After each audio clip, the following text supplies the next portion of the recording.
함께 인사 나누시겠습니다. 임마누엘. 예. 예, 임마누엘은 바로 하나님이 우리와 함께 하신다 하는 그런 뜻입니다. 오늘 설교 제목은 하나님은 한 번도 우리를 버리신 적이 없습니다라는 좀 길다는 제목입니다. 우리가 너무 괴로운 일을 만났을 때 자신도 모르게 나오는 그런 탄식이 있죠. 하나님 어찌하여 나를 버리셨나이까 하는 말일 것입니다. 하나님도 나를 버리셨나 보다 하는 이 생각이 사실은 가장 무서운 생각입니다. 우리가 정말 하나님의 은혜를 믿는 자인지 아닌지는 바로 이 순간에 결정되기 때문입니다.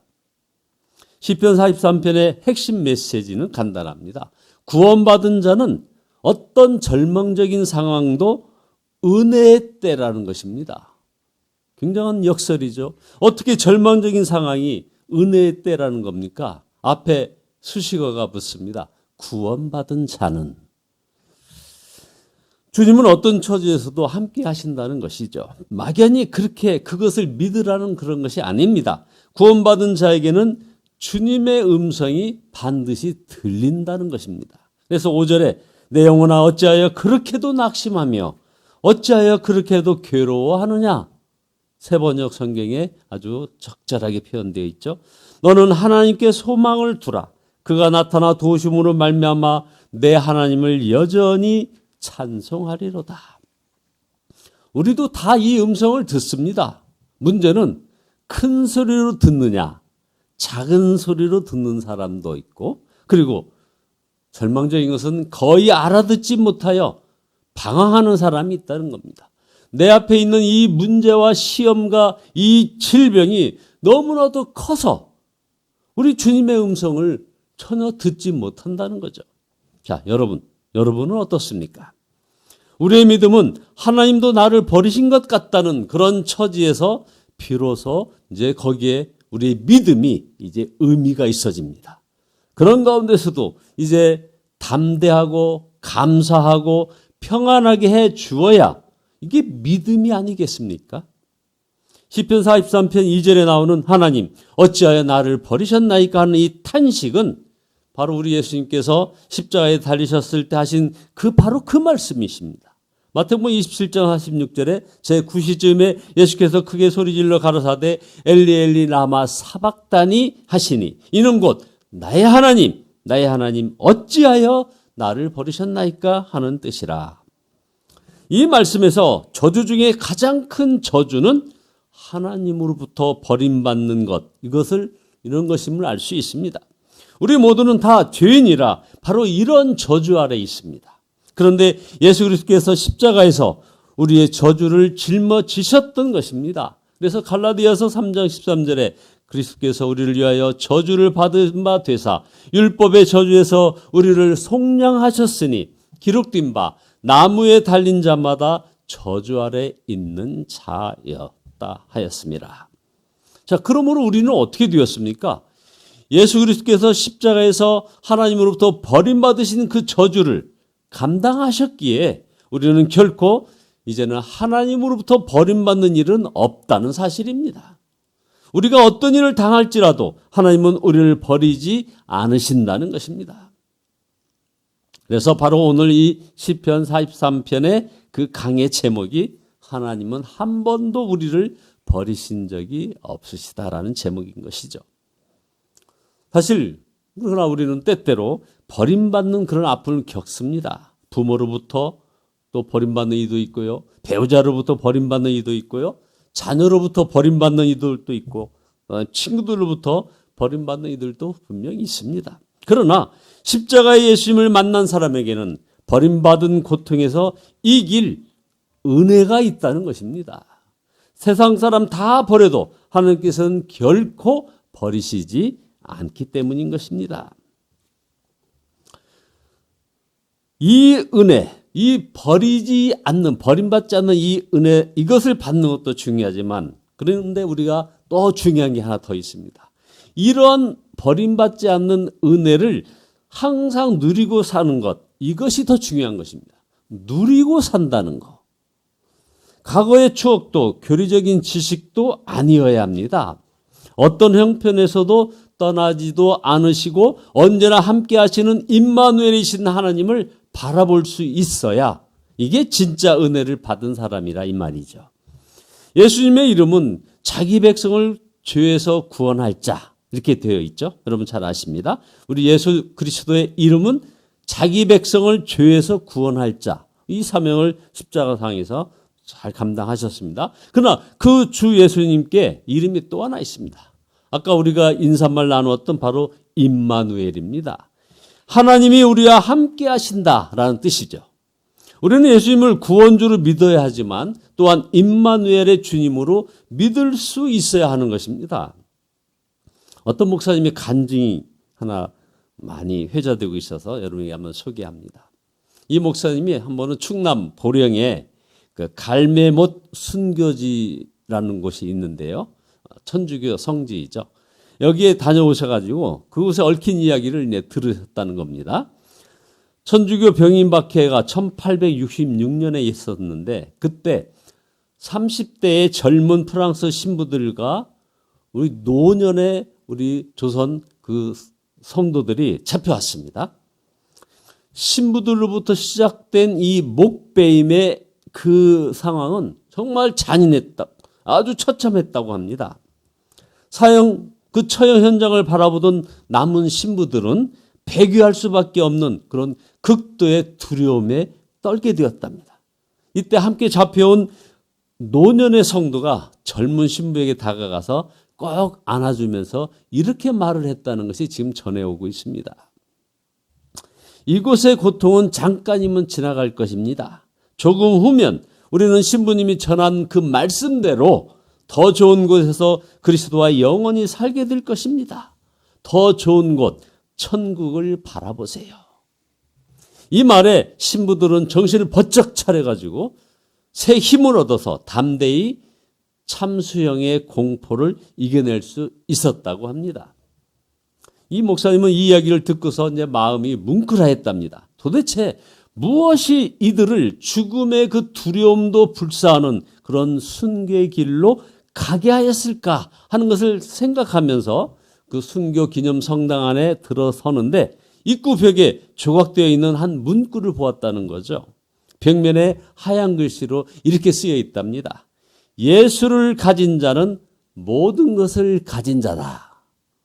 여러분 정말 가슴 점여오는 말씀이죠. 예수를 가진 자는 모든 것을 가진 자이다. 순간 전기에 감전된 듯 꼼짝도 할 수 없었다는 것이 이 목사님의 간증입니다.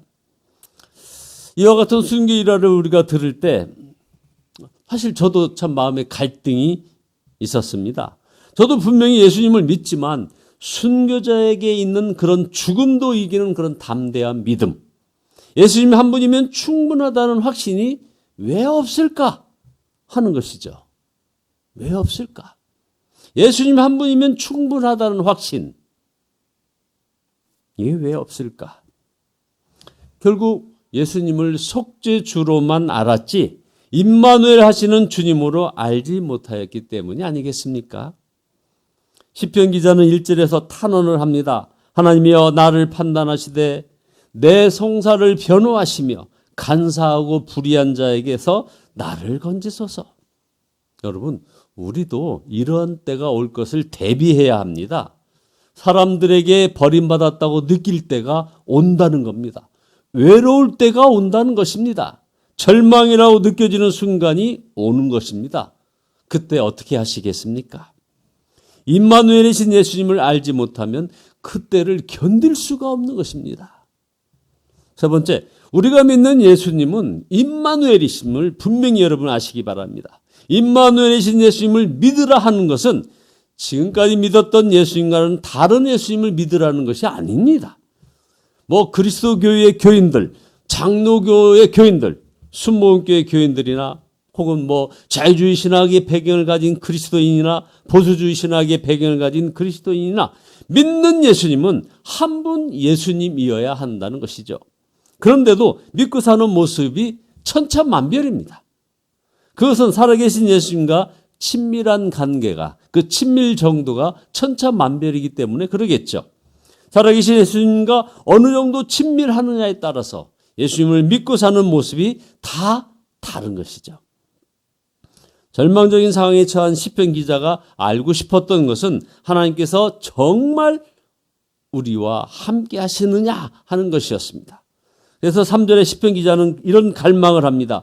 주의 빛과 주의 진리를 보내시어 나를 인도하시고 주의 거룩한 산과 주께서 계신 곳에 이르게 하소서. 시편 기자는 왜 주님의 빛, 주님의 진리를 구합니까? 하나님을 직접 뵐 수 없기 때문에 그런 것이죠. 그래서 하나님께서 그의 백성들에게 빛으로 진리로 임하여 주시는 것입니다. 그래서 시편 4편 6절에 보면 여러 사람의 말이 우리에게 선을 보일 자 누구뇨 하오니 여호와여 주의 얼굴을 들어 우리에게 비추소서. 시편 80편 3절에는 하나님이여 우리를 돌이키시고 주의 얼굴빛을 비추사 우리로 구원을 얻게 하소서. 이렇게 말씀했습니다. 시편 31편 5절에는 내가 나의 영을 주의 손에 부탁하나이다. 진리의 하나님 여호와여 나를 구속하셨나이다. 우리도 시편 기자처럼 하나님 정말 저와 함께 하시면 빛으로 진리로라도 보여주세요 하고 갈망할 때가 있습니다. 이 기도에 대한 완벽한 응답이 무엇이겠습니까? 바로 예수 그리스도이십니다. 주님은 말씀하셨습니다. 요한복음 8장 12절에서 예수께서 또 일러 가라사대 나는 세상의 빛이니 나를 따르는 자는 어둠에 다니지 아니하고 생명의 빛을 얻으리라. 요한복음 14장 6절에도 예수께서 이르시되 내가 곧 길이요 진리요 생명이니 나로 말미암지 않고는 아버지께로 올 자가 없느니라. 성도 여러분, 우리는 임마누엘이신 주님과 친밀한 관계 가운데 살아야 하는 것입니다. 예수님께서 우리의 사후 대책이라는 데는 우리 모두가 다 동의합니다. 예수님은 우리의 사후 대책이 되시죠. 완벽한 사후 대책입니다. 그러나 이 예수님께서 완벽한 노후 대책이라는 데는 선뜻 우리가 아멘하지 못합니다. 바로 그 순교지 성당에 있었던 예수님 한 분이 충분합니다 하는 그 고백이 우리 삶 속에는 있지 못하다는 것이죠. 주 예수님을 바라보고 살면 정말 노후에 여유로운 생활을 할 수 있는 것일까요? 그렇지는 않습니다. 주님과 동행하는 사람은 부하게도 살 수 있고 궁핍하게도 살 수 있습니다. 빌립보서 4장 11절에 정말 우리가 참 이해하기 어려운 말씀이 있죠. 내가 궁핍함으로 말하는 것이 아니라 어떠한 형편에든지 나는 자족하기를 배웠노니 나는 비천에 처할 줄도 알고 풍부에 처할 줄도 알아. 모든 일 곧 배부름과 배고픔과 풍부와 궁핍에도 처할 줄 아는 일체의 비결을 배웠노라. 내게 능력 주시는 자 안에서 내가 모든 것을 할 수 있느니라. 사도 바울은 궁핍에 처할 줄도 알고 풍부에 처할 줄도 안다고 했습니다. 하나님의 종에게 이보다 더한 조건은 없을 것입니다. 비천에 처할 줄도 알고 풍부에 처할 줄도 알아야 주님께서 마음껏 쓰실 수 있지 않겠습니까? 이것은 배워서 하는 것이 아니라 실제로 체험해보고 그래서 체득하게 되는 그런 것이죠. 그래서 하나님께서는 당신의 백성들이 궁핍한 상황에 처하도록 허락하시기도 하고 풍부한 상황에 처하기도 하게 하시는 것입니다. 그래서 각 상황에 처하는 법을 배우도록 우리에게 역사하고 계시는 것입니다. 바로 이런 각 상황에 처하는 법은 이제 딱 한 가지입니다. 바로 빌립보서 4장 13절처럼 내게 능력 주시는 자 안에서 내가 모든 것을 할 수 있느니라. 언제나 예수님 안에 거하는 것입니다. 온전히 주님을 바라보려고 애를 쓰다 보니 행복은 부유함에서 오는 것이 아니라 바로 주 예수님과 동행하면서 오는 것임을 알았다 이 말입니다. 예수님 안에 거하는 법을 아는 사람은 어떤 상황에서도 잘 지낼 수 있습니다. 어떤 형편에서도 감사하고 기뻐하고 순종하며 살 수 있다는 말입니다. 그래서 유명한 토니 캄폴로는 이런 말을 했습니다. 인간은 죽을 때 이루지 못한 어떤 업적 때문에 후회하면서 죽지는 않는다 하는 거죠. 바르게 살지 못했던 것을 후회하면서 죽는 것이 인간이다 하는 것입니다. 시편 기자는 절망 중에서 주님의 음성을 들었습니다. 5절에 보면 내 영혼아 내가 어찌하여 낙심하며 어찌하여 내 속에서 불안해하는가. 너는 하나님께 소망을 두라. 그가 나타나 도우심으로 말미암아 내 하나님을 여전히 찬송하리로다. 여러분은 이 음성을 어떻게 들으십니까? 큰 소리로 들릴 수 있어야 합니다. 급할 때, 어려운 때 가서야 주의 음성을 들으려고 해서는 결코 이 음성이 크고 명확하게 들려오지 않는 것입니다. 그래서 주님과의 관계는 연습이 필요합니다. 일상생활 중에 이 믿음을 잘 키워나가야 하는 것입니다. 바로 이것이 이렇게 새벽기도의 영성을 통하여 훈련받고자 우리가 하는 것이죠. 오늘도 여러분들 일이 잘 되나 안 되나, 형편이 좋으냐 나쁘냐 하는 것을 점검하지 마시고 바로 이 기도 시간에 주 예수님이 정말 함께 하시느냐 이것을 확인하며 사시는 저와 여러분 모두 되시기를 예수 그리스도의 이름으로 축원드립니다. 기도하시겠습니다. 예수님을 가진 자는 모든 것을 가진 자로다. 할렐루야. 하나님께 소망을 두지 않고 이 땅에 여러 행사의 마음을 빼앗겼던 것을 회개합니다. 아버지 하나님 십자가 구원을 감사하며 이제 주님과 함께 하는지를 날마다 확인하며 살아가기를 소원하오니 아버지 하나님여 저희들 속에 주님 동행하여 주시고 주님과의 관계의 친밀함이 일상에서 날마다 있어지게 주여 복의 복을 더하여 주시옵소서. 아버지 하나님이여 참으로 소원합니다. 임마누엘 되시옵소서. 예수 그리스도의 이름으로 기도드리옵나이다. 아멘. 540장입니다. 540장입니다.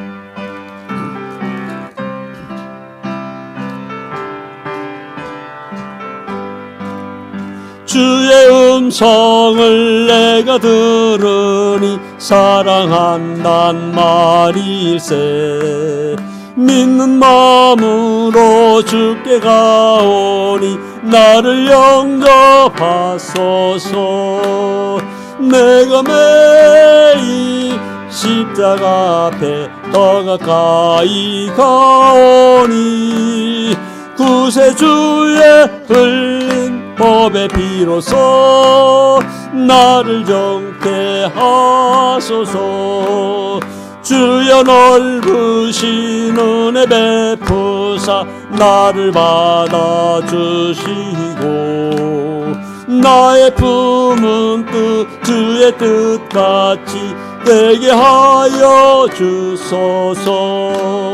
내가 매일 십자가 앞에 더 가까이 가오니 구세주의 흘린 법의 피로써 나를 정케 하소서.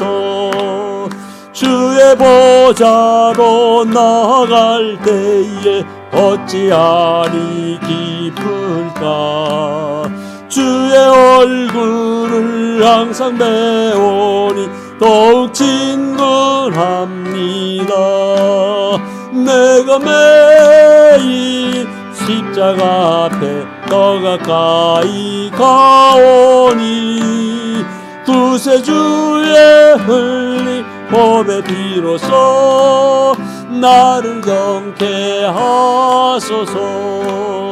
우리 구주의 넓은 사랑을 증량할 자 없으며 주가 주시는 참된 기쁨도 헤아릴 수 없도다.